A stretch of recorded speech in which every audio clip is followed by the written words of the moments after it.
18 में आपको काफ़ी ज़्यादा पसंद किया गया, जिस तरीके से आपने स्टैंड लिया जेल में जाने से।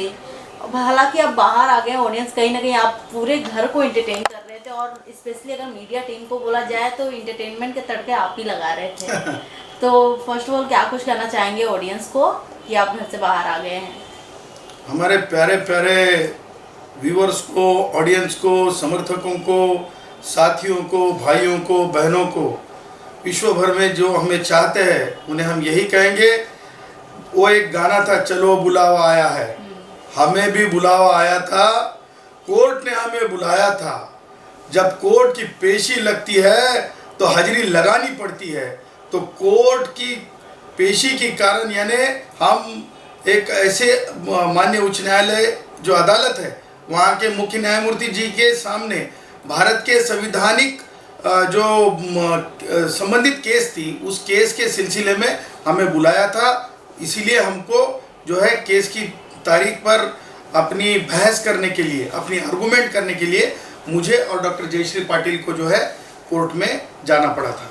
इसीलिए हम जो है बिग बॉस से वेरी ऑनर यानी बहुत इज्जत के साथ कोर्ट की बात की मद्देनज़र हम जो है बिग बॉस से कोर्ट की तरफ रवाना हुए थे।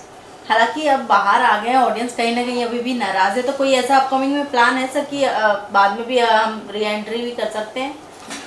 हाँ, डंके की चोट पे अगर हमें समय मिला तो ज़रूर ज़रूर ज़रूर हम फिर बिग बॉस में होंगे, और बिग बॉस में हम अपनी जो चीज़ें हैं बहुत अच्छी तरह से रखने की, हमारी सोच बहुत अच्छी तरह से रखने की पूरी कोशिश करेंगे। सर जैसे कि मैंने कहा था, जिस तरीके से आपको एक टास्क की तरह ही मिला था कि जेल में जाने का, बट आपने उसे एक्सेप्ट नहीं किया।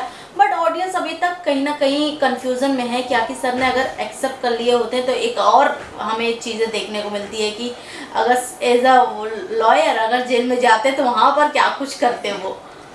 इसके पहले तो हमने बड़ी जेल यात्रा की है, तो यात्रा तो हमारे साथियों ने, भाइयों ने, हमारे चाहने वालों ने काफ़ी लंबी हमारी जेल यात्रा देखी हुई है। तो मेरे ख्याल से झूठी मूठी जो वहाँ पे जो शो था, उससे अच्छा जो हमने जो वहाँ पर अपनी बात रखी, जिस तरह से बात रखी, मुझे लगता है वो लोगों ने ज़्यादा पसंद की। वो कुछ ज़्यादा ही लोगों ने पसंद किया कि आपने स्टैंड लिया, आपको हर एक सिनारियो को लोगों ने टोटल 24 आवर्स देखा गया लाइव आपको। और मेरा सवाल ये है, इतने सारे कंटेस्टेंट थे बिग बॉस हाउस में, मैं जानना चाहूँगी आपके फेवरेट कौन थे उनमें से? हमारे फेवरेट? हाँ, या जिनसे आपकी बॉन्डिंग बहुत ही अच्छी थी। हम बॉन्डिंग पे विश्वास नहीं, हम अपने आप पे विश्वास रखते हैं, और हम जो बोलते हैं डंके की चोट पे बोलते हैं। तो शायद 2018 सीज़न यानी बिग बॉस अभी मैच्योरिटी के एज में आए हैं, और हम मैच्योरिटी से कर रहे थे। बाकी लोग वो उबले चने फ्यूचर हीरो फिल्मी दुनिया से थे, वो कलाकार लोग सीरियल से थे, हम बड़ी इज्जत करते हैं क्योंकि वो फ्यूचर हीरो है, इसीलिए तो हम बोलते हैं उबले चने उनको। तो वो उबले चने अपनी अपनी चटपटी बातें बताने की कोशिश कर रहे थे, कोई अलग अलग क्षेत्र से भी आए थे, लेकिन ये मानते हैं कि हम घमंड से नहीं कहेंगे हमरे बराबरी में कोई नहीं, पर हम डंके की चोट पे ये कहेंगे कि लोगों ने हमें पसंद किया है। हम बाहर आने के बाद पता चला हमको कि लोगों के दिल पे हम छाए हैं। इसका मतलब हम ये समझते हैं कि जो लोग चाहते हैं, जो भाई चाहते हैं, चाहने वाले चाहते हैं, उससे बड़ा कुछ नहीं होता है। तो लोगों ने जिसे बड़ा समझा, लोगों ने जिसे एक नंबर दिया, लोगों ने कहा हम एक नंबर पे है, तो हम ये समझते हैं कि वहाँ पे हमारे साथ साथ बराबरी के साथ कोई नहीं था।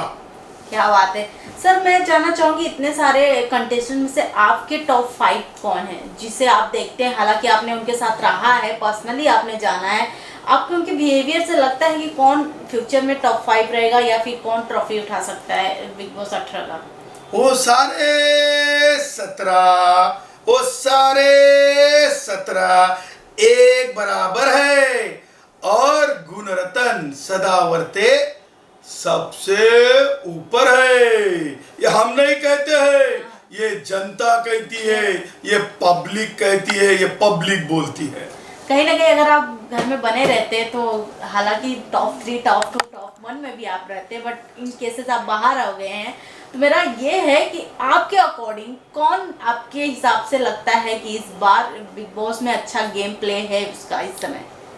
हम कराची वाले से डरते नहीं, दाऊद इब्राहिम को बख्शते नहीं, तो हमसे अच्छा कौन। हम अगर फिर वहाँ होंगे तो हम बिग बॉस हमारी तरफ ही रखेंगे। क्या बात है। ऐसा कोई गिला शिकवा जो कि बिग बॉस से रह गया अभी तक खेलना हो, अगर आप पहले हफ्ते में खेलती होते तो कुछ था पहले से प्लानिंग सर आपका?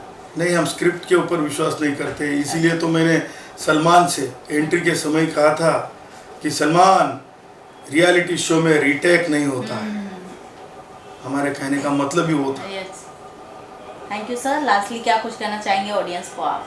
यही कहना चाहता हूँ कि फिल्मी जगत ने अंडरवर्ल्ड की दुनिया से अपना फासला रखना चाहिए।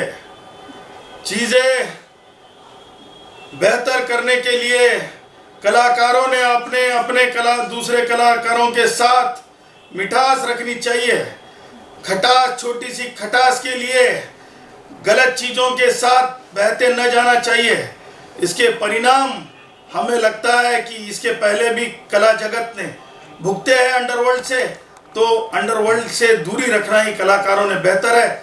मैं ये समझता हूँ, परेशानी शाहरुख की हो, परेशानी सलमान की हो, परेशानी गोविंदा की हो, परेशानी तो परेशानी होती है, तो इस परेशानी का निपटारा गलत चीज़ों के साथ जाना नहीं, ये परेशानी का निपटारा आपस में बैर रखना नहीं है।